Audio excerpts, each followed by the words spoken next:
चेहरा तो पहचाना हुआ है, एक दो लोग हैं ऐसे।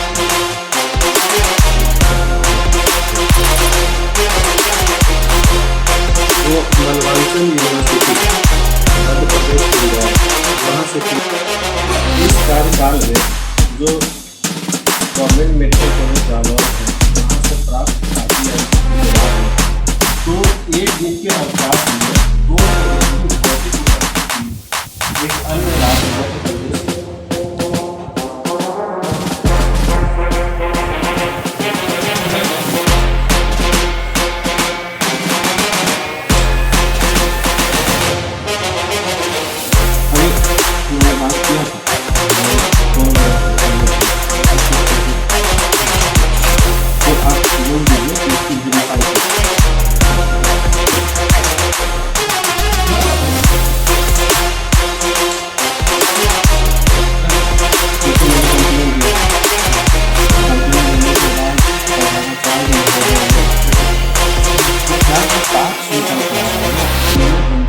वहाँ पे उपलब्ध लिखा है कि उनके पास एक्सक्लूसिव रिपोर्ट है सीबीआई की।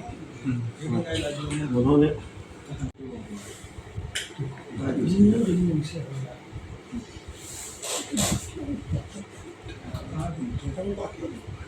तो आपने शिकायत करी है कि आप जो वहाँ एक फैकल्टी है उनकी पीएचडी की डिग्री से जी, मैं यहाँ पे डॉक्टर नौशाद आलम आचार्य कम्युनिटी मेडिसिन विभाग विभागाध्यक्ष पद पे कार्यरत हूँ और यहीं पे एक फैकल्टी है डॉक्टर हसमतुल्ला जो सहाचार्य हैं एनाटॉमी विभाग में, वो नियमित पद पे हैं, वो भी कार्यरत है यहीं पे।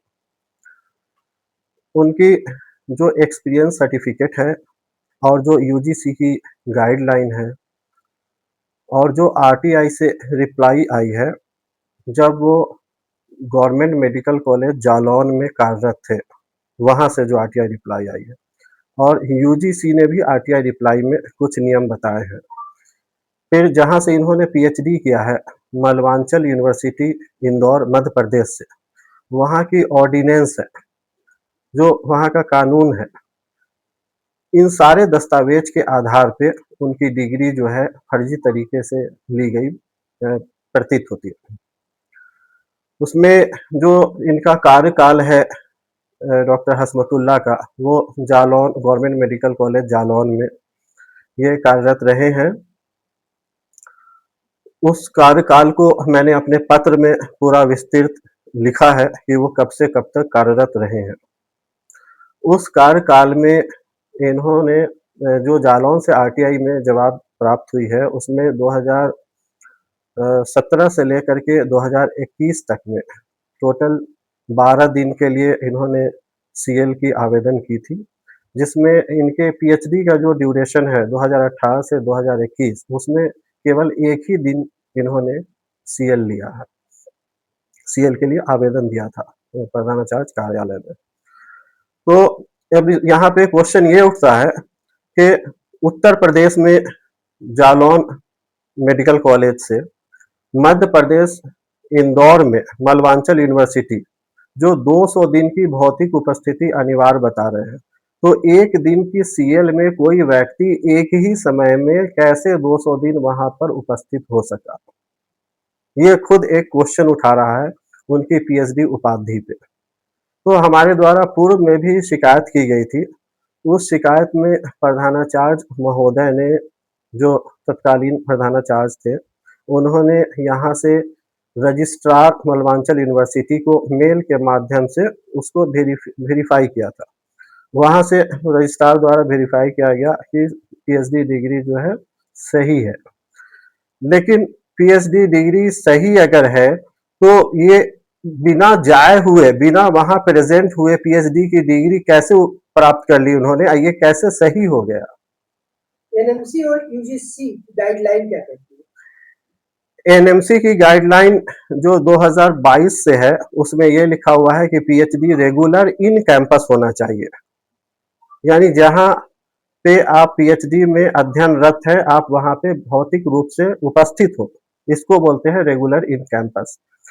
और 2025 की गाइडलाइन भी है, लेकिन यूजीसी की जो गाइडलाइन है उसमें जैसे इन्होंने कहा है कि 2018 में इन्होंने एडमिशन लिया है पीएचडी में, तो यूजीसी की जो गैजेट नोटिफिकेशन है वो 2016 की इन पे लागू होती है।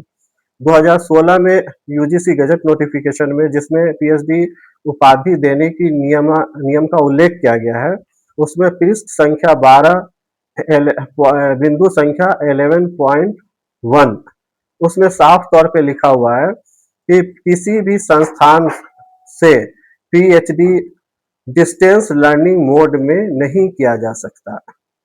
11.2 में लिखा हुआ है पार्ट टाइम पीएचडी का प्रावधान है, लेकिन पार्ट टाइम पीएचडी का प्रावधान है, जब उन्होंने 11.1 में इसको प्रतिबंधित कर दिया कि ये ऑनलाइन डिस्टेंस लर्निंग मोड से नहीं किया जा सकता, तो पार्ट टाइम पीएचडी कहाँ से किया जा सकता है? जो व्यक्ति जिस संस्थान में जॉब कर रहा है वहीं से अपने जॉब ड्यूरेशन के बाद वो पार्ट टाइम पीएचडी कर सकता है। ये नहीं कि वो एक स्टेट में काम कर रहा है और वो किसी अन्य स्टेट से उसकी पीएचडी चल रही है। इसकी जवाब यूजीसी ने अपने आरटीआई रिप्लाई में दिया है कि PhD online distance learning mode में प्रतिबंधित है। तो फिजिकली एक आदमी 2 स्टेट में एक ही समय उपस्थित नहीं हो सकता है। अगर वो उपस्थित है तो या तो जालौन की इनकी एक्सपीरियंस सर्टिफिकेट फर्जी है या फिर पीएचडी डिग्री फर्जी है। 2 में से कोई एक तो फर्जी है फिर। ऐसा भी हो सकता है कि ये ड्यूटी आवर के बाद जो इनका अपना निजी समय है उस समय इन्होंने स्टडी कर रखी है? नहीं, तो ड्यूटी आवर के बाद स्टडी करना इसी को बोलते हैं पार्ट टाइम पीएचडी।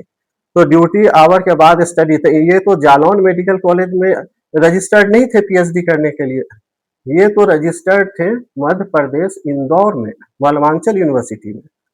तो जॉब ये उत्तर प्रदेश में कर रहे थे। तो ये 4 बजे के बाद जब इनकी जो ड्यूटी आवर खत्म होती थी, तो 4 बजे के बाद 500 किलोमीटर क्या ये डेली जाते थे?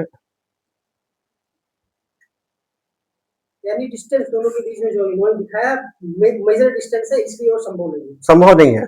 और दूसरा मैं आपको बता दूं कि ऑनलाइन डिस्टेंस लर्निंग मोड में जो जिस विषय में यूनिवर्सिटी ग्रांट कमीशन ने अलाउ किया है कि डिस्टेंस मोड में या ऑनलाइन मोड में जिस सब्जेक्ट में जो कोर्स अध्ययन किया जा सकता है, उस कोर्स में भी टेरिटोरियल ज्यूरिसडिक्शन से बाहर किसी भी दशा में नहीं की जा सकती है। टेरिटोरियल ज्यूरिसडिक्शन है कि उस संस्थान का टेरिटोरियल ज्यूरिसडिक्शन डिफाइंड होगा और ये एक स्टेट की बाउंड्री से बाहर कभी भी नहीं हो सकता, जो उसकी भी दस्तावेज हमने उसमें लगाई है अपने शिकायती पत्र में।